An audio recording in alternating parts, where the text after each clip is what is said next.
Hello, folks, and welcome to another episode of Cubs Line Podcast. I'm Ryan Dunleavy, Emron Zelensky. and today the Cubs took Game Three of the series versus the Pirates, 7-6.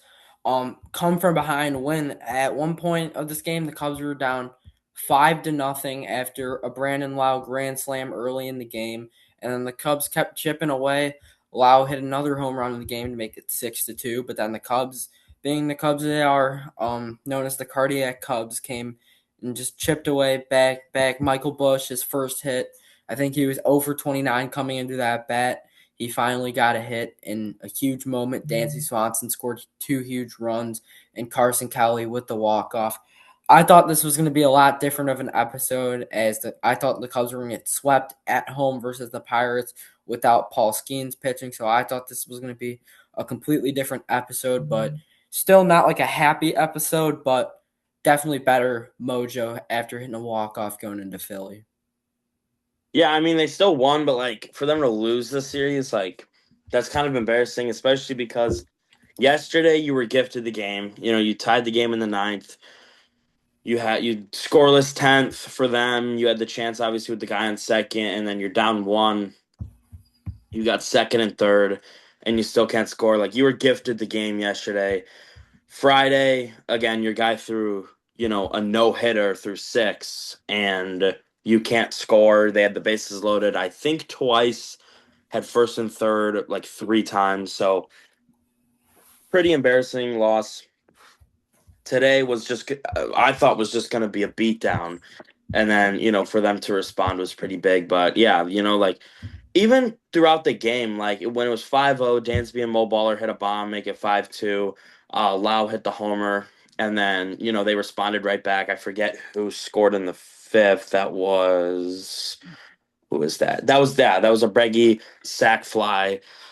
I mean, they were responding, but like it's not like it was like Pirates take the lead by one and they come back and tie it. They were staying within three, but it didn't really seem like it was going to do much. And then they chip away, chip away. Bottom of the seventh. I mean, they had a lot of rallies in this game.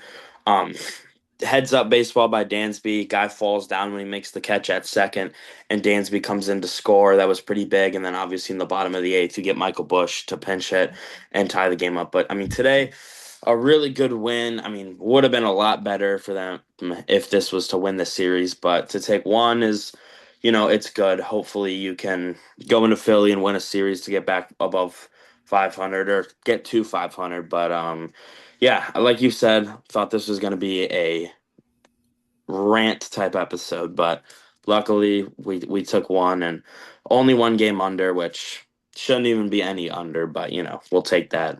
We'll take that for what it is right now. And Cubs fans, news for you guys. Cubs are only 2 games back in the division after playing this poor of baseball. Like, if they can play this bad and stay around 500, like, when they hit their hot stretches, like, this is going to be a fun team to watch. And I can't remember the last time baseball was like this. I mean, everyone's been so average. Pittsburgh, 9-6. Cincinnati, 9-7. St. Louis, 8-7. Milwaukee, 8-7. In the NL East, the Braves are 4 games over 500, and then everyone else is at 500 or below. In the NL West, the Dodgers are the Dodgers, obviously. San Diego's 4 games above 500, and then Arizona's 2 games over 500, other ones below 500. In the AL East, which is supposed to be a juggernaut division, the Yankees, Baltimore, and Tampa Bay are all tied at 8-7 for the lead in that division. And then the AL Central, Cleveland and Minnesota are at 9-7, and everyone else is 2 games or more below under 500. In the AL West, the Rangers and Athletics are 8-7, and everyone else is at 500 or below. Like, I can't remember like a year before that baseball's been this average, honestly.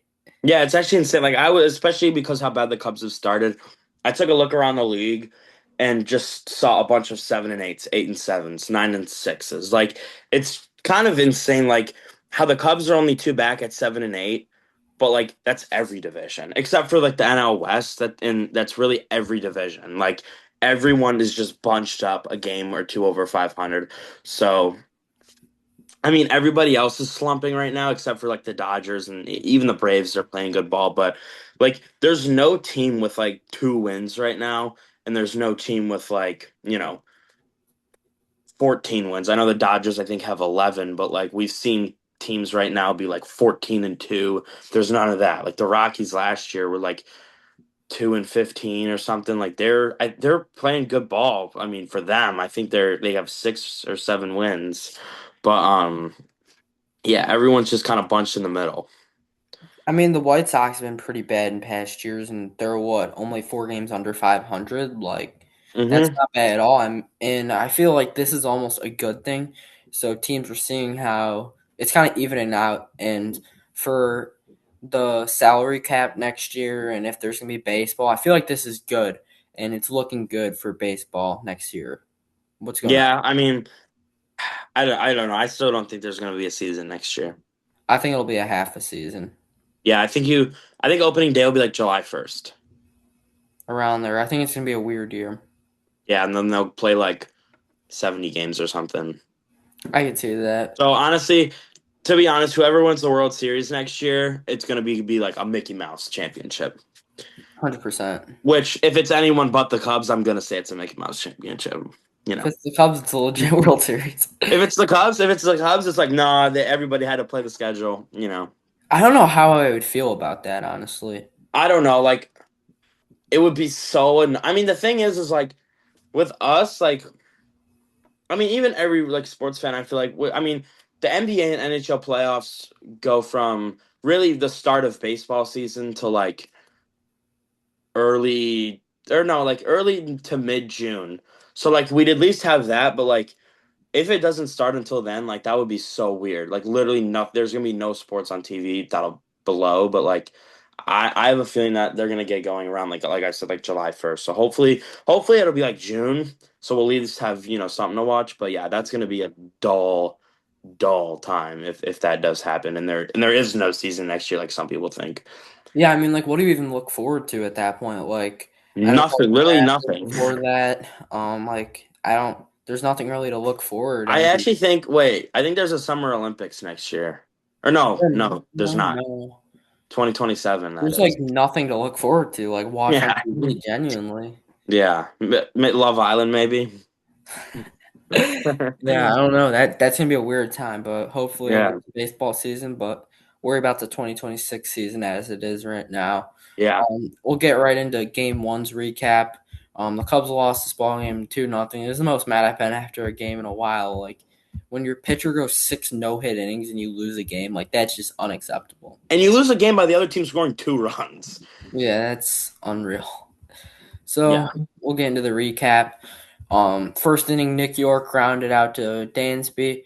Ryan O'Hearn grounded out to Nico, and then Brian Reynolds flew out to Seiya Suzuki. Bottom of the first, Nico led off with a single, and then Bushy struck out, and then Breggy grounded into a 5-4-3 double play. Top of the second, Ozuna flew out to PCA. Gonzalez struck out. O'Neill Cruz walked, and then Shota had a nice welcoming Connor Griffin to the NL Central as he struck him out. Bottom of the second, Ian Happ walked. Seiya Suzuki grounded into a force out, and then PCA grounded into a double play. Bottom of the third, Joey Bart struck out, Billy Cook struck out, and then Nick York flew out to Seiya Suzuki. Bottom of the third, Carson Kelly hit a leadoff single on a fly ball to right field, and then Mo Baller flied out to left field. Dansby walked, Nico popped out, and then Bushy flew out to center field and smoked this ball just right on the warning track. Top of the fourth, Ryan O'Hearn flew out, and then Brian Reynolds struck out, and Marcell Ozuna struck out. Bottom of the fourth, Bregman flew out. O'Neill Cruz made a sliding grab on this. It was a nice play. And then Ian Happ hit a infield single. Seiya Suzuki hit a single. PCA flew out. Kelly walked. They had the bases loaded. 2 outs for Mo Baller. First pitch he saw, it was a sweeper right where he liked it. He took this ball to the opposite field, 103 off the bat, just right to Brian Reynolds. He did put a good swing on this. Then top of the fifth, Nick Gonzalez lined out, O'Neill Cruz struck out, and Connor Griffin flew out. Bottom of the fifth, Dansby popped out, Nico grounded out, Bushy grounded out. Top of the sixth, Joey Bart struck out, Billy Cook lined out, and then Nick York struck out, and that was it for Shota's day. Beautiful outing. And then Alex Bregman led off the bottom of the sixth with a single, and Ian Happ hit a single, so you had 2 runners on. First and second, no out. Seiya Suzuki comes up to the plate. This was the last batter for Midazinski. Seiya 3 pitch strikes out. I don't know if that point, like, let's say Suzuki, him coming back, I almost would have bunted there. Just get the runners Hmm. scoring position, trading out for better, closer to home plate. Yeah, well, especially because like he's this was his first yeah, this is his first game back. Like you can't really put him in a pressure situation like that. I mean, you can, but like I'd almost play it safe, honestly. You haven't scored all game, like, and you got a no hitter going. Like, just bunt and try to get something out of it. Mm-hmm. And then the southpaw, Mason Montgomery came in for the lefty PCA, and it paid off. His PCA struck out, um, swinging low, off speed as usual, as he does versus lefties. And then Kelly walked. Bases were loaded. Matt Shaw came in to hit for Mo Baller as it was a lefty, and then Shaw struck out swinging. Not a terrible at bat, but he missed a ball that was right down the heart of the plate. It's one he got to hit. Top of the seventh, Thielbar came in. O'Hearn had the first hit of the game on a line drive to Seiya, and then shortly after that, Brian Reynolds followed that up with his third home run of the season to left field. His ball's hit 385, 106 off the bat. And then Marcelo Ozuna lined out to PCA. PCA made a really nice grab on this. Nick Gonzalez flew out. O'Neill Cruz hit a single. And then Ethan Roberts came into the game. O'Neill Cruz stole second, and then Connor Griffin lined out. Bottom of the seventh inning, Isaac Madsen replaced Mason Montgomery. Dansby Swanson lined out. Then Nico walked. Bushy flew out, and then Breggy lined out. Top of the eighth, Roberts hit Bart, and then Cook struck out, and then Nick York grounded into a double play. Bottom of the eighth, the lefty Gregory Soto came in. Hap grounded out. Sale walked, and then PCA grounded into a force out. Kelly walked, 2 runners on. Scott Kingery came in to run for Carson Kelly, and then Matt Shaw flew out to right field. Top of the ninth inning, Amaya came in to catch as Kingery ran for Kelly. Riley Martin came into the game. Ryan O'Hearn flew out. Brian Reynolds grounded out. Marcelo Ozuna struck out. Bottom of the ninth, Jake Magnum came into left field for Brian Reynolds. Dennis Santana came in for the save. Swanson struck out. Nico popped out. Bush struck out. Pirates won this ball game 2-1. Very disappointing effort from the Cubs on a Friday 120 with the alternates.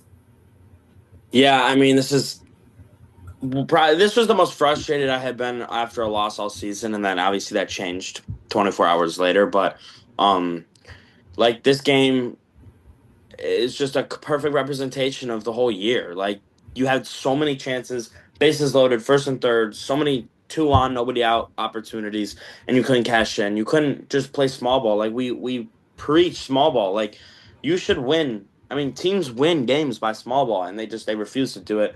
Um, yeah, a pretty embarrassing game. I mean, nothing short of that, honestly. Just an embarrassing effort and yeah, just so disappointing and embarrassing, honestly. I just have no other words except embarrassing and disappointing.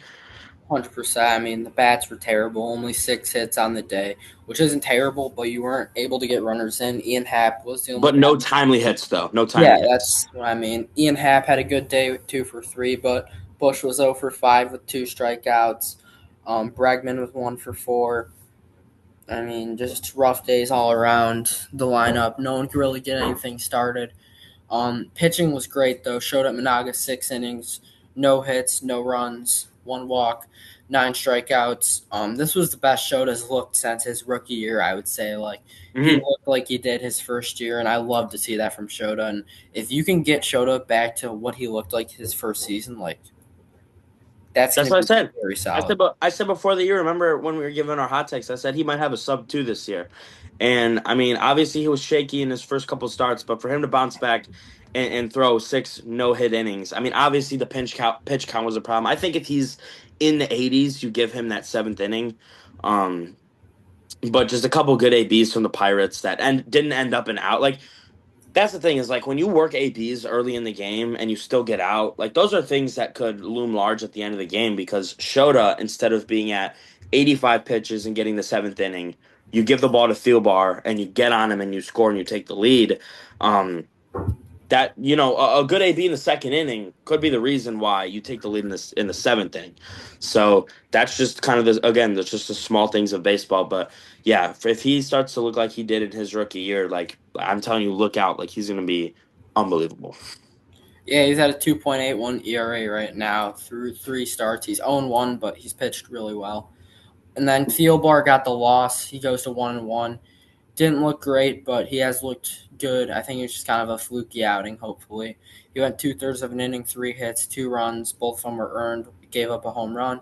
Ethan Roberts came in for an inning and a third, no hits, no runs, no walks, one strikeout. And then Riley Martin came in for the ninth, no hits, no runs, one strikeout. I don't know about you. We'll talk more about it later in the show, but I've been very impressed by Ethan Roberts and Riley Martin, what they've done since Yeah, coming up from AAA Iowa.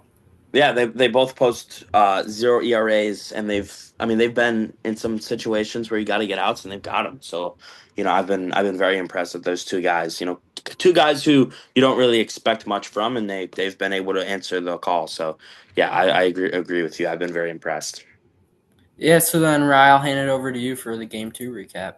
Yeah, so Saturday, this turned into the most devastating, infuriating loss of the season here. Cabrera on the mound. Not his best day, but I mean, you're not asking for, a shutout and no hit bit every outing. So, top of the first, O'Neal Cruz with the leadoff single. Brandon Lau grounds out. Cruz gets to third because he stole second during the Lau at bat. Reynolds struck out and O'Hearn flat out to end the inning. Bottom of the first, Cubs go down 1-2-3. Top of the second inning, Ozuna leads off with a walk. York singles, and then Horwitz grounds into a double play, scoring Ozuna, make it 1-0. Griffin then singles to left. He then steals second, and then Davis strikes out to end the inning. Bottom of the second inning, Mo Baller with a one-out single. Then PCA strikes out, and Amaya strikes out. Happ struck out to lead off that inning, so three strikeouts for the Cubs in that inning. And then in the top of the third, Cruz reaches on an infield single, and then he steals second. Lau walks, so first and second with nobody out. Reynolds singles to score Cruz and get Lau to third. O'Hearn hits a sac fly to right, scoring Lau. Sorry, Brandon Lau. Um, Ozuna then strikes out. York singles, gets Reynolds to second. Um, or no, sorry. Reynolds went to third on a fielding error by, or sorry, yeah, fielding. Oh my gosh, fielding error by Ian Happ gets Reynolds to third, and then York goes to second. Horwitz then fouls out to end the inning. Bottom of the third, Conforto leads off with a strikeout. Dansby flies out. Nico with a two-out single, and then Bush grounds out to end the inning. Top of the fourth inning, O'Neal Cruz with a two-out single. He steals the bag, and then bad throw by Miggy gets him to third. Lau walks, and then Reynolds grounds out. So O'Neal Cruz making himself pretty productive on the base path in this game. Bottom of the fourth, Mo Baller keeps the inning going with a two-out single. PCA then strikes out to end the inning. Top of the fifth inning, York doubles with two outs, and then Horowitz grounds out to end that inning. Bottom of the fifth inning, Miggy leads off with a strikeout. Then Conforto draws a walk. Dansby singles. Conforto goes over to third. Then Nico grounds out but scores. Conforto gets Dansby to third. And then Bush strikes out to end the inning. So 3-1 at this point. Top of the sixth. Griffin grounds out. Davis strikes out. Cruz doubles and then gets to third on a bad throw, or sorry, on a wild pitch by Ben Brown. And then Lau strikes out to end the inning. Bottom of the sixth inning, still 3-1 at this point. Bremen grounds out, and then Happ strikes out. Suzuki comes in and hits for Mo Baller, and he is able to hit a single here. PCA strikes out to end the inning. Top of the seventh inning, Reynolds leads off with a single. O'Hearn draws a walk, and then Ozuna grounds into a double play. This is a big double play to kill the momentum here for Pittsburgh, and then New York strikes out to end the top of the seventh. And then in the bottom of the seventh, Miggy draws a walk to start the inning. Conforto singles. So first and second, nobody out, and then a wild pitch goes. They go to second and third. Dansby grounds out to short. Miggy comes home. I mean, not really upset at that though. He did a job. We've been, being like, you just can't strike out, and then guys strike out. So ground out to short, you'll take that. I mean, completely fine with that. Draw to one there. Hap grounds out. Conforto goes to third, and then Carson Kelly comes in for Bush. And I believe this was when he swung at the first pitch. Um, I mean, what do you think about swinging on the first pitch here? You know, you're a pinch hitter, and it's a new pitcher. Sorry, you're a new hitter, and it's a new pitcher, and he decides not to see a strike, and then he fouls out to first. What was your opinion on that? I mean, I think when it's a new pitcher, you always want to see one. You don't know what you're going to see from him if he's going to attack you or if he's going to be all over the place. I think you got to see one against a new pitcher, and I didn't like that approach there. I agree. I'm not mad if it's, a guy who's been going for an inning or two, but when it's a new pitcher coming in, you got to see one first. But yeah, so he fouls out to end the seventh, top of the eighth. Horowitz leads off with a single, then Griffin strikes out. Um, Cook gets caught stealing, and then Davis strikes out to end the inning. Bottom of the eighth inning, Bregman singles to lead off the inning. Ian Happ lines out to right. Suzuki flies out to center. PCA singles, so first and second with two out, and then Amaya with an awesome AB, 10 pitches here. Um, I mean, it went 0-1, 1-1, 2-1, 2-2, foul, foul, 3-2, foul, foul, strikeout. I mean, he went with four, 1, 2, 3, 4, 5. He went six straight fastballs and then beat him with the slider. I mean, I love the AB from Miggy. I'm not really super upset. If you're gonna battle like that, you want to win it. But like, at least he wasn't uncompetitive, in my opinion. Like, what do you think about, that kind of that or that AB? I mean, it was a really good AB. You worked the pitcher there, but I would have loved to see Miggy come through there and drive in some guys. Like, I don't know. I was kind of torn. I liked what I saw, like the battle and the approach there, but would have been nice to see him hit one of those fastballs and just drive it. Yeah, it's like I mean, it's bittersweet. Like, you love to see the battle and the battle, from Miggy, but it's also like you got to come through there, especially with two outs. But at least we're getting the competitive AB. And then at the top of the ninth, Milner gets the Pirates down 1-2-3. Bottom of the ninth, Conforto grounds out to lead off the inning. Dansby walks, and then Nico lines out. Pass ball gets Dansby to second. Kelly draws a walk. Matt Shaw comes in to run for him. And then Alex Bregman delivers in the clutch. He singles to center. Dansby comes around to score. Matt Shaw gets to third. So the Cubs tie the game. And then Ian Happ flies out to end the inning. Um, how about timely hitting from Alex Bregman there? When you got a guy on first with two out and you need one run, you're usually, like, this is probably not going to be good. But for them to be able to work this inning, like this is why I say you were given the game. Like, pass ball, like they give you a gift. Obviously, they walk Kelly, and there would have been a guy on second anyway. But like, they just give you so many gifts starting now. Like, you just can't lose this game. But top of the 10th, Matt Shaw at first base. Don't really know how I feel about that in the 10th inning, but I mean, obviously you had to in this situation. O'Hearn flies out to left to lead off the inning. Ozuna flies out, and then York draws a walk. Gonzalez comes in for Cook and grounds out. So when you're the home team and you are able to not give up a run in the 10th inning, how many times out of 10 do you think you should win the game? 10 out of 10 times. Every single, that's a give me. You bunt it, put a ball in play, game. Exactly. Bunt, ball in play, game's over. Bottom of the 10th inning with who is that second? This would be Ian Happ at second. Seiya comes up, he strikes out on three pitches. Takes a sweeper down the middle, fouls a pretty solid sinker, I'm not gonna lie, and then he swings through a sweeper. Terrible at bat. They intentionally walked PCA. No idea why they did that. Complete no idea at all. They would have easily struck out PCA. Amaya strikes out looking. So after this is another solid AB. It went 1-0, 2-0, 2-1, 3-1. He took a pitch that could have been called ball for 3-2, and then he fought off a sweeper to keep the AB alive, and then he took a strike on a sinker. So pretty good pitch, but you got to be ready to go. Kind of not a good AB here. Or I say it's not a bad one, but not a good one. Um, Wild pitch, second and third. Pete at second, Ian at third. Conforto walks. So here's where I'm gonna get on Dansby. He throws a wild pitch. Conforto takes four balls that are not competitive. Dansby comes up, takes another pitch that's not competitive. What are you doing in this situation? Are you A, gonna swing, or are you B, gonna be like, all right, he's thrown six straight balls. I'm gonna see a strike. What are you doing, A or B?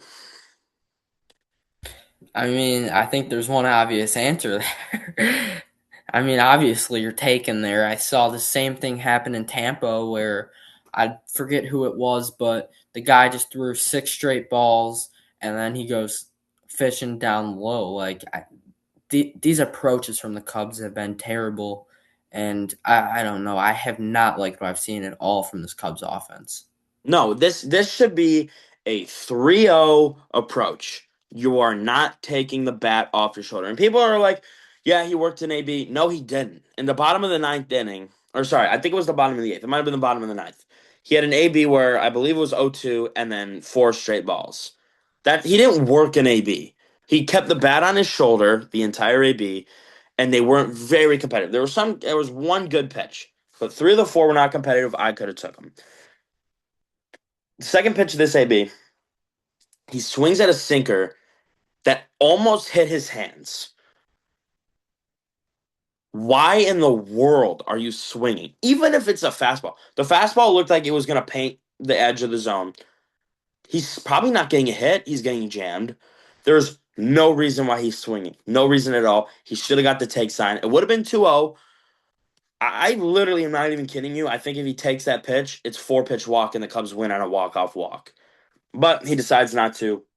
I do not understand why at all he swung, and I never will. But Dansby loved to swing at bullshit, so Dansby doing Dansby. But top of the 11th inning, Griffin strikes out, Bart strikes out, so you got two out, guy at second. I'm completely fine with walking O'Neal Cruz. He had a really good day, and you just put him on, and then you get the force at third, even though there's two outs and it wouldn't really matter. I mean, in the case that you have to step on third, you're able to do it.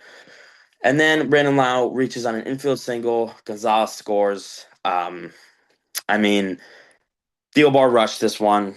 He's a lefty, so it's tougher. He has to get it and spin or get it and turn his body. You can't really expect a pitcher to make a really good fielding play, but this is one that probably has to be made. And then if you have an actual first baseman at first, he's able to knock this down. So, I mean, obviously you have to have Matt Shaw at first.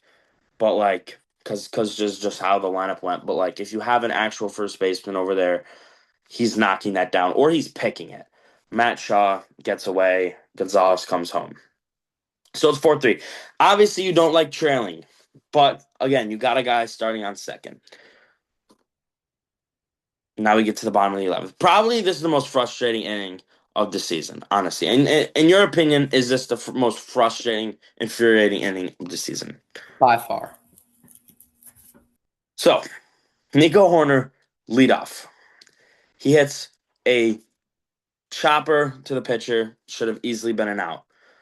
But he looks back Dansby. Dansby goes back to second. He throws to first. Dirts it into right field. Not even really into. I mean, it gets kind of tucked into the tarp here. Why doesn't Dansby score? Because he's jogging into third. I don't know if he wasn't looking at the throw or if he just didn't think he could score and wasn't really trying. I don't know. But he should have came around and scored or at least gave a turn. He kind of was jogging and then ran a little bit at the end, but he didn't really ever think scoring as soon as the ball was through. And I think he should have scored because he's not slow. But anyway, second and third, right? Nobody out. Now, how many times out of 10, if it's second and third with nobody out and you're down one, should you tie the game? Not even win, tie the game. 11 out of 10 times. Correct. 11 out of 10 times you should be able to at least tie this game. I'm thinking, oh, they're going to win. But Shaw comes in now. Obviously, not the greatest guy for, a moment like this, Matt Shaw, but he could still hit a sac fly. He can bunt too. Bunting, that's something that the Cubs should do. They've maybe laid down 3 bunts all year. Don't know why. This would be the perfect opportunity for one. So he had a pretty solid hit ball. It's just the infield or the outfield was just playing so shallow that like it was right to him, and there's Dansby could not have scored. Bregman comes up, your superstar third baseman gets a solid pitch, sinker, low in the zone, not really low in the zone, kind of mid to high. This should at least be pulled, right? He should at least pull this, either get a walk off knock or a sac fly. Falls out to first. Now, Ian Happ, they walk him. I was I was literally I was like, oh my god, thank you, because Ian Happ striking out in this spot. He's striking out, or he's gonna give his 30-foot follow through and chop one over to first. I don't know, but I was like, oh, the game's over, and then they walk him to bring up Saya, and yeah, I was shocked, but count gets to 3-0. I'm thinking, all right, he's gonna take ball four here, and they're gonna tie it. Gets the take sign. Wish they could have done this with Dansby. He takes a fastball right down the middle. Again, completely fine with that. Counts 3-1. He throws him another solid fastball. Pops this up to first. I think it was a foul. Yeah, it was a foul out to first, and the Pirates win the ball game 4-3. I literally sat on my couch like this for about 20 minutes. I do not know how they didn't win this game. And this is the I literally felt this like this, the loss or the feeling after this loss was almost the same as when they lost game five last year to Milwaukee. I'm not even kidding. I was like, just so like, did that just really happen? Like, this was probably the worst loss, one of the worst losses I can remember. I'm not gonna lie. I was so mad. What were your thoughts on this game? So I watched the first half of it and I was just so mad. Like the bats weren't doing anything. I'm like, why am I gonna watch this if they're just not gonna do anything? I had a game though, so I saw the Bregman single and I was like, let's go boys, win this. And then I get off my game and I see 4-3 loss. I'm like, what happened? I look at the highlights and I was just in distraught watching that. Like that was just terrible You're baseball. probably you're probably thinking like, they probably got a hit and then just a couple bad ABs. Oh no. No. This game was handed to them and they couldn't take it. But yeah, I mean, this was I don't I honestly am more speechless after this game than I was after Friday. But we'll get into the pitching here.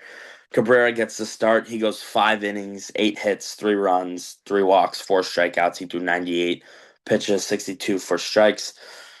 Ben Brown goes the next two. He goes 2 innings, 2 hits, 1 walk, 3 strikeouts. He threw 34 pitches, 21 of them for strikes. Sorry. Not a bad one, a bad outing here from Ben Brown. And then Webb goes an inning, a hit, no runs, no walks, 2 strikeouts. He threw 17 pitches, 12 of them for strikes. Hobie Milner goes an inning, no hits, no runs, no walks, no strikeouts. He threw 12 pitches, 8 of them for strikes. Danny P comes in for the 10th inning, goes an inning, no hits, no runs, a walk, no strikeouts, 17 pitches, 9 of them for strikes. And then Caleb Fieldbar gets the loss. He threw the 11th inning. He went an inning, a hit, a run, a walk, 3 strikeouts, 19 pitches, 15 of them for strikes. A really good outing here from Caleb Fieldbar if he's able to make that play. Obviously, they wouldn't win because they couldn't score second and third with nobody out, but he could have got through that inning. So, yeah, just one of the worst losses I can remember for the Cubs. But take away the only happy part about this series. Yeah, we'll get into today's recap as the Cubs won this game 7-6. So yeah, let's get right into it as this one started off hot as O'Neal Cruz hit a leadoff bomb, his fifth on the year. This ball was at 111 miles an hour, 422 feet. Great start to the game. Then Brandon Lau walked. Brian Reynolds popped out to Bregman. O'Hearn hit a single, and then Nick York grounded into a double play. So JMO got out of it with one. And then Nico Horner flew out, Mo Baller struck out, and then Bregman grounded out to third base. Top of the second inning, Ozuna hit a leadoff single. Horowitz walked. Griffin got hit by a pitch. I'm like, this game is over. Bases loaded, no outs. Joey Bart struck out. and then O'Neill Cruz struck out. I got some hope. I'm like, okay, 2 outs. You We're got gonna get out of it, right? We're gonna get out of We're it. gonna get out of it. Any force out anywhere, and then nope. Brandon Lau comes up. The Windy City gives him some help. He hits the ball only 97 miles an hour. That somehow gets out. The wind was blowing like nuts today, and on typical days the fly out, but this ball gets out. 372 feet, 97 miles an hour off the bat. Grand slam, his fourth home run on the year. 5-0 Pittsburgh.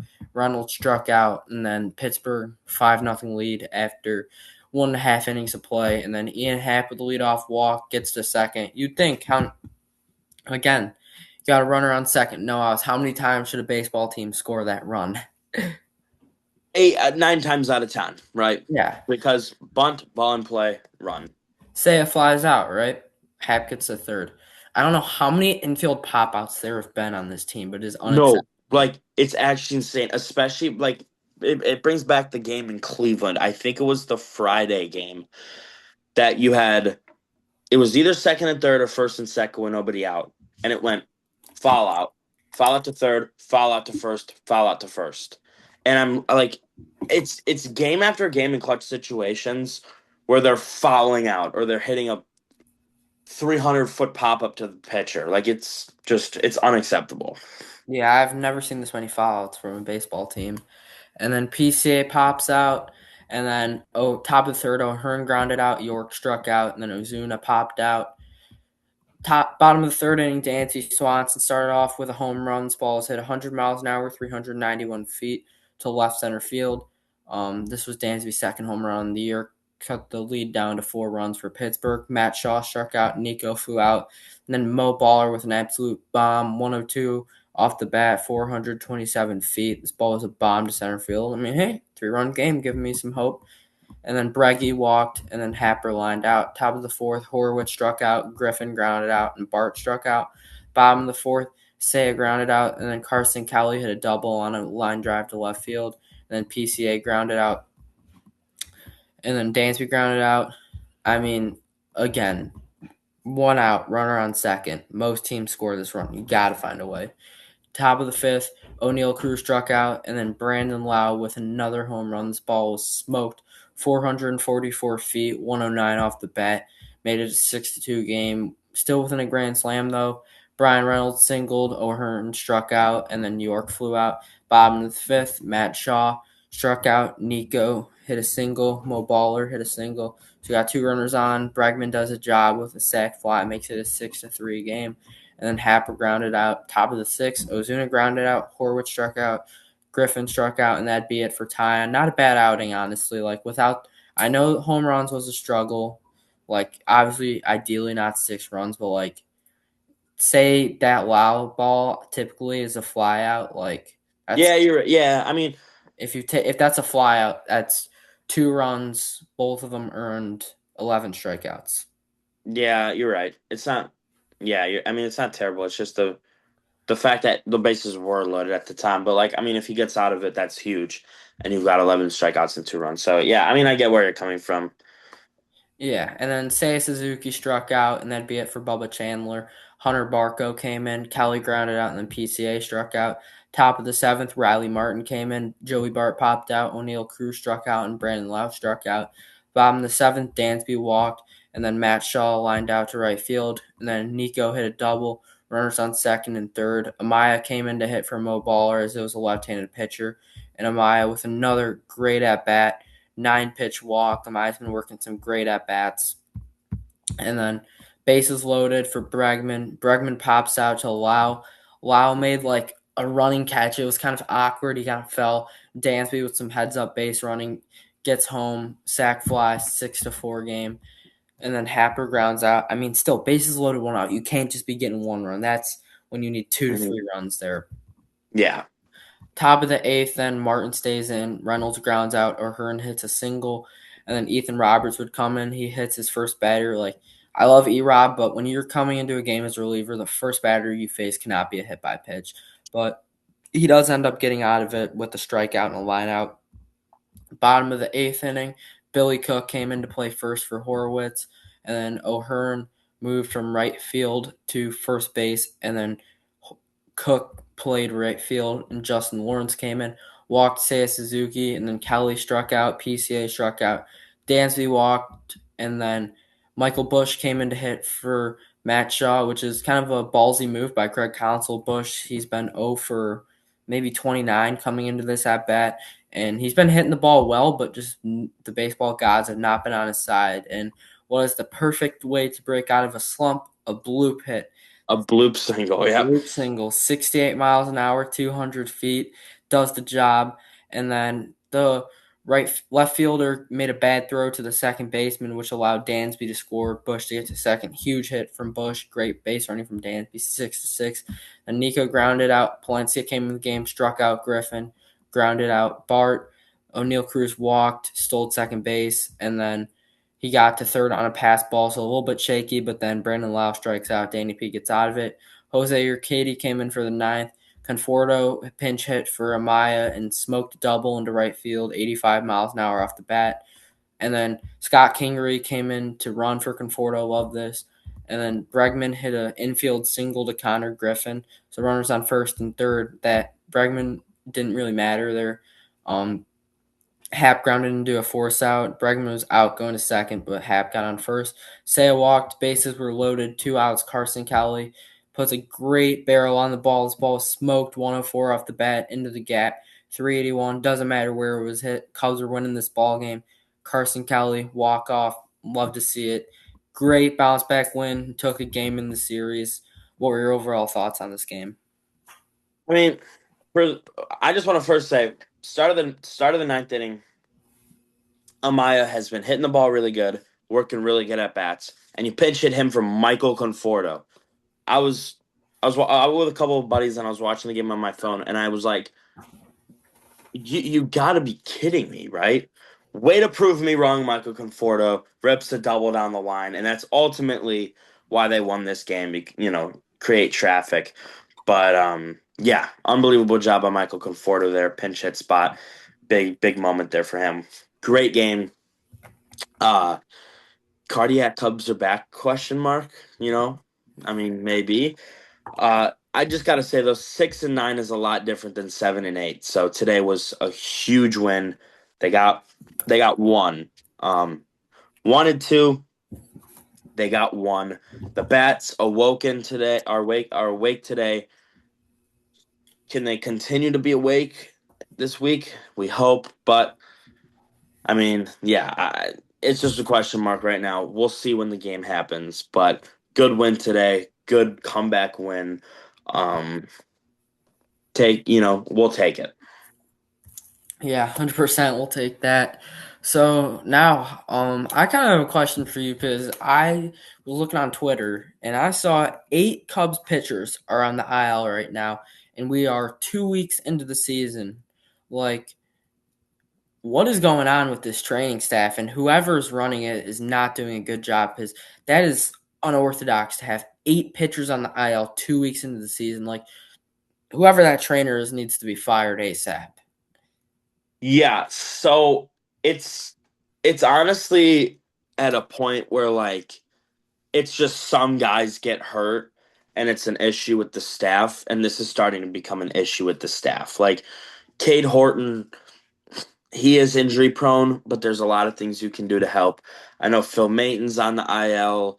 I believe Hunter I got Harvey. the guys: Shelby Miller, Justin Steele, Hunter Harvey, Matthew Boyd, Cade Horton, Jordan Wicks, Porter Hodge, Phil Mayton, and Tyler Austin, but he's a hitter. Yeah, so I think it's just gotten to a point where like this is completely on the staff, and there's something that they need to fix because you can't just have guys dropping like flies. I mean, the Matthew Boyd one was very unexpected. Obviously, Cade Horton again out for the season. Even Justin Steele was supposed to be ready for opening day this year. I think if I remember correctly from last year, or maybe no. Okay, so it was probably. I thought he was supposed to be ready by now, but I could be wrong. But I mean, yeah, there's just some things going on that they need to fix. Whether it's rehab, whether it's you know, off day stuff, whether it's a little bit of both. It's just they need to fix something because this is starting to get a little bit out of hand. Someone needs to be fired and they need to change something. Like, can't have your ace pitcher go down 2 years in a row with Tommy John. That's insane. Yeah. Um, but I have a question too for you. So the slump, obviously, that they've been off to, they're under 500 right now. How much of it do you put on Craig Counsell, a bunch of the coaching staff, but I mean mainly the inner circle of mostly Craig Counsell? Honestly, I'd put a good amount on the hitting coach, Dustin Kelly. Like, listen, these are your superstars. Alex Bregman, 213. He's not super. These guys aren't superstars, but supposed to be solid players, 3-4 hitters. Ian Happ, 192. Seiya Suzuki, 300. Face of the franchise, PCA, 203. Dansby Swanson, 138. Michael Bush, who was your best hitter last year, 135. Like, whoever this hitting coach is not doing his job, and I think you might need to change the scenery, and I think Dustin Kelly should be fired. That's just Yeah, my opinion. He's not doing his job clearly. yeah, I agree. And also it's like in just some of like the approaches, it's It atrocious. Like I is. said that I know this some of this really isn't on him, but like this is more on Craig. Like just Dansby's approaches and like especially in This is just like simple baseball IQ here. Like, yeah, yeah, that's just simple if a baseball. pitcher throws 6 balls in a row, you're not going to chase one outside the strike zone. You're going to hold the bat on your shoulders and not move. Yeah, so my whole thing with that is like Craig needs to give the take sign, but also with Dustin Kelly, you got to, you're his coach, you got to be like you got to know and give and tell him like in these situations you shouldn't swing. I learned that in 10U ball. Clearly Dansby in the majors hasn't learned that, but you know. Probably making a lot more money than you did in 10U ball, too. Yeah, he's making a lot. I guess he wasn't taught that, but whatever. You live and you learn, I guess. Yeah. So my next question is like, is there any roster moves you really make? Any sparks bats wise from AAA? Bats. I mean, right now, I think Calvin Alcantara could come up, but then I don't really know about Seiya coming back up. I think is there really a spot for Jackson Wiggins yet? I think there could be, but right now it's just I don't know to be honest. I think you're gonna have to feel it out a little bit more, just because like some days the bats are hot and the pitching sucks. Some days it's the complete opposite, like Friday. So I think you got to feel it out a little bit longer. But I mean, with Jackson Wiggins and Kevin Alcantara, I think those two could come up in the next month or two. I think eventually you got to send down Kingery and you got to call up Jonathan Long so you have a right-handed first base. Yeah, yeah, him too, playing first. Yeah, yeah, yeah. I'd rather have Long than Kingery, and then I think eventually you got to call up Kevin Alcantara, and on days he's not playing, he can take over Kingery's role as a pinch runner, and then you get rid of Conforto. I think if you get Alcantara and Long over Conforto and Kingery, I feel like it's a different ball club. Like, you have a righty, so Michael Bush doesn't have to play every day, especially versus lefties. You have a pinch runner in Kevin Alcantara, and PCA doesn't have to play center field every day, especially versus lefties. And you can have a righty to start the game in center field. Yeah, and that's not saying like he'll sit the bench the whole game. That's just saying like when the lefty's in PCA, he's not very good against lefties. So, yeah, I think I definitely agree with you. Like this could be a thing too that we see, like I said, in the next 3 to 6 weeks. So, I mean, I'm ready for it whenever it happens. Yeah. And then my last question is who's Craig Counsell's circle of trust besides Daniel Palencia? Like, I don't really know if anyone's really solidified themselves as the eighth inning or seventh inning man yet, because a lot of people expected it to be Hunter Harvey and Phil Matten, but they both were pretty disappointing to start the year and hit the IL. Yeah, they both, like you said, were disappointing, especially Phil Maton. But some people thought it was going to be Thielbar too. Thielbar was in the seventh inning and gave up, the bomb to make it 2-0. But I don't, except Palencia, I really don't think that there's a seventh or eighth inning guy. I mean, maybe Hobie Milner. Maybe he's throwing good innings, or I mean, Erob. But like, I don't really know to be honest. I don't think anyone's really solidified themselves yet. Yeah, so I mean, you just called up Charlie Barnes from AAA, so obviously not him. Ben Brown's your long reliever, so he's not going to pitch high leverage. Jacob Webb, I haven't really liked what I've seen from him honestly yet. He's not really that. Thielbar, I would say, is a pretty high leverage guy. What you're working with right now. I mean, he did make one mistake, but I still really like Caleb Thielbar. I'd say Holby Milner is a high leverage guy. He's been very solid so far. He's got big outs for this team. And then I would say Riley Martin and Ethan Roberts are really working their way up right now. Like I've loved what I've seen both um homegrown talents. Riley Martin's looked great so far at 28 years old right now. He's pitched in 3 games. He's pitched 3.1 innings with 3 strikeouts. Hasn't allowed a run, only 2 hits. He's been very solid.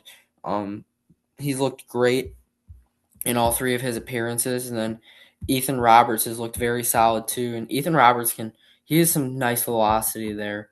Um, this year in 3 games. He's pitched 2.2 innings with 2 strikeouts. Um, he's been very solid, only allowing 1 hit. So I feel like Ethan Roberts and Riley Martin are kind of creeping their way up on Craig Counsell's circle of trust. Yeah, I agree. I've liked what I've seen from them. Like you said, got love some homegrown talent, but yeah, with what you have right now, I would not have any problem with especially E-Rob throwing high leverage because I mean, like I said earlier, he's really been answering the call so far. So yeah, I would not have a problem with that. Yeah, so now we'll do a little series preview. The Cubs head to Philadelphia to play the Phillies this week. 5:40 Central start time tomorrow on FS1 and Marquee. For the Cubs on the mound is Javier Assad in 1 start on the year. He got a win in 5 2/3 of an innings, 3 strikeouts, no runs allowed. And then for the Phillies, it is their ace Christopher Sanchez in 3 games. He is 1-1 with a 1.65 ERA with 16.1 innings pitched with 23 strikeouts. So it's going to be a tough task for the Cubs tomorrow. 5:40 first pitch. Game 2 Tuesday 5:40 first pitch again on Marquee. For the Cubs, it is Colin Ray. 3 games pitched this year. He's 1-0 with a 3.18 ERA and 11 1/3 of an inning with 10 strikeouts and a 1.15 WHIP. And then for the Philadelphia, it is Aaron Nola. In 3 games pitched, he is 1-1 with a 3.63 ERA in 17 1/3 innings pitched with 19 strikeouts and a 1.1 WHIP. And then for the series finale, Wednesday, 5:40 first pitch as well. For the Cubs, it is Shota Imanaga. In 3 games, he's 0-1 with a 2.8 ERA with 16 innings pitched, 20 strikeouts, and a .8 WHIP. And then for the Phillies, it is going to be the left-hander Jesus Luzardo. In 3 games, he is 1-2 with a 6.23 ERA and 17 1/3 of an inning pitch. He has 28 strikeouts and 1.5 WHIP. Cubs are facing 3 good arms, safe to say. What are your keys to the series? Usually I go with kind of an offensive keys. My keys are your 3 starters are going to have to bear down and throw their best game, that they can throw because it's going to be a hell of a challenge. And I think, you know, you're going to have a 2 run or less start, and you got to probably get into this fifth or sixth here. You're going to have to grind a lot of these games out, probably win 4-2, 3-1 games like that. So I think starting pitching for the Cubs is the biggest key to this series. And obviously the bats, when you have guys in scoring position, you gotta bring them around. Yeah, I mean, Cubs fans bear down because the Cubs have the stretch of hell right now. They have the Phillies, then they have the Mets, and for the Mets, they're going to have to face Kodai Senga, David Peterson, and former friend Freddie Peralta. They got the Phillies again, then they're in LA, in San Diego, then they have Arizona and Cincinnati. Like that is a very tough stretch to finish out the month and etc. Yeah, I mean, you had your gift here. Like you have 15 games. I think at the very least you should have been 10-5 right now because you've got an absolute gauntlet for the next month. And you had some very easy teams. You had the Nationals, you had the Angels, you had the Pirates, you had I mean, just Tampa, not a Yeah. strong team, like very light. And you had yeah, and you had a lot of games that wins turned into losses. And yeah, this is going to be a hell of a month for the Chicago Cubs. Yes, now I'll take a look around the MLB. The White Sox beat the Royals 6-5. Montgomery and Murray had some big hits. The Orioles beat the Giants 6-2. Samuel Basallo hit 2 home runs in this one. The D-backs beat the Phillies 4-3. The D-backs rallied back with a 3-run or a 2-run eighth inning to take the lead and win this one. The Twins beat the Blue Jays 8-2. Tristan Gray with a big hit and Taj Bradley shoved as he's 3-0 on the year with a 1.25 ERA.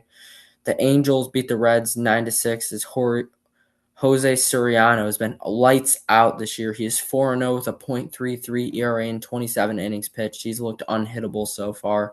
The Athletics beat the Mets in a pitcher's duel 1-0. Aaron Savali shoved for the Athletics, and 1 run in the third inning is all it took. A Nick Kurtz solo home run. The Tigers beat the Marlins 8-2. Tariq Skubal struck out 7, and Detroit with a 3-run first inning was all it needed off Sandy Alcantara for an 8-2 win. The Rays beat the Yankees 5-4. Drew Rasmussen shoved in this one. He's 1-0 with a 1.13 ERA on the season. He's looked pretty solid. The Nationals beat the Brewers 8-6. The Nationals with some big bats in a 4-run seventh inning, 12 hits against the Brewers got them the win in this one. The Red Sox beat the Cardinals 9-3. Wilson Contreras big day offensively against the Cardinals leads the Red Sox to a 9-3 win. The Padres beat the Rockies 7-2. The Padres with 3 home runs in this one got the W.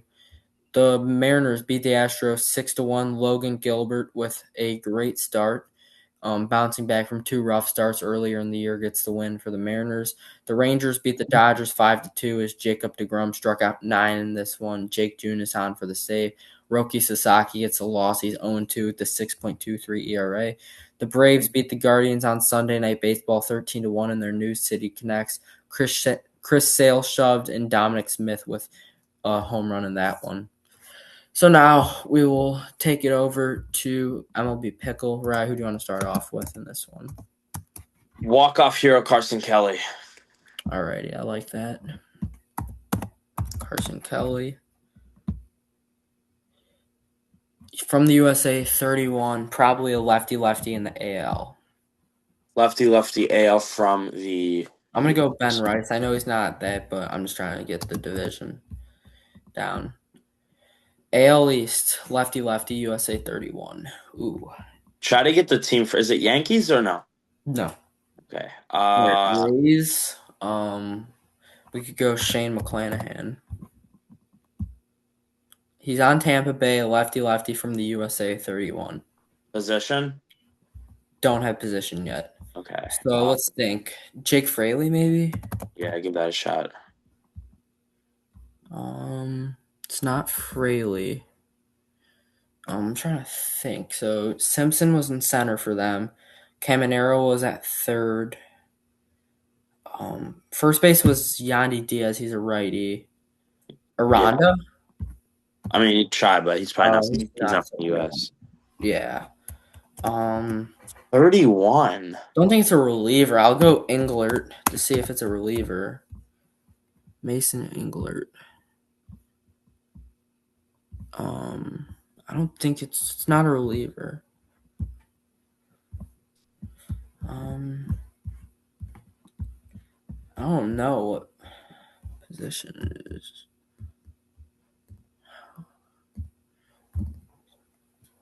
You got any guesses? Because it's lefty. Not yet. Wait. So lefty, 31. Yeah. Okay, hold on. He's not a relief pitcher or a starting pitcher. So he's not a pitcher. Has it given you outfield, infield? No, not yet. Not a first baseman, not a catcher, not a right fielder. Not a first. Wait, not a first baseman. Not a what? Cedric Mullins. He hit the bomb. Yep, and that is your immaculate grid player of the day. Oh, he's only 5'7". Oh, really? Jeez. Wow, that's actually kind of insane.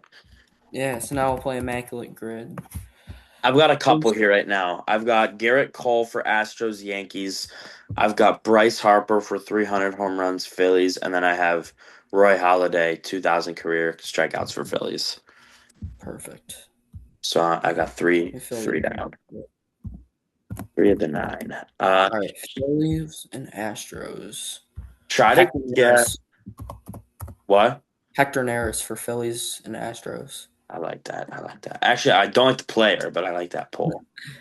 Astros and Baltimore. Yankees 300 career home runs. I mean, Judge. Babe Ruth. Oh yeah, we could go there. 200 career Ks. 2000. 2000, excuse me. Did CC get CC had to have. Yeah. There you go, CC Sabathia. 200 on the Orioles. Was Nolan Ryan ever on the Orioles? Google it. I don't think so, but he could have been. But I'm Nolan trying Ryan. to think when they had like their 2013 runs, if they had any notable Nolan pitchers. Ryan was not.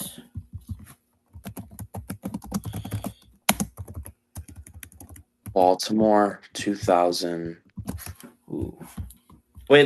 Did you get Baltimore Houston yet? Oh, I did not know.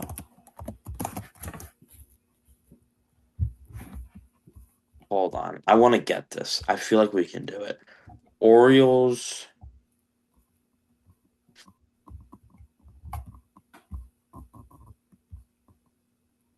I'm just looking up some guys right now to see if they played for. I mean, the only Orioles pitcher. Wait. The only one I could really think of would be Jim Palmer. Wait, did Trey Mancini play for Yeah, Houston? I think he did. It's a good poll. Yes, he did. Bang. 300 career homers, Orioles. Manny? No, does he have 300? I don't think so. Machado? Yeah, I don't know. he does. Billy? Oh, wow. Yeah. All right, last one. 2000 career strikeouts, Baltimore Orioles. Let's get this. I mean, I'm trying to think. Jim Palmer, maybe? Try. Yeah.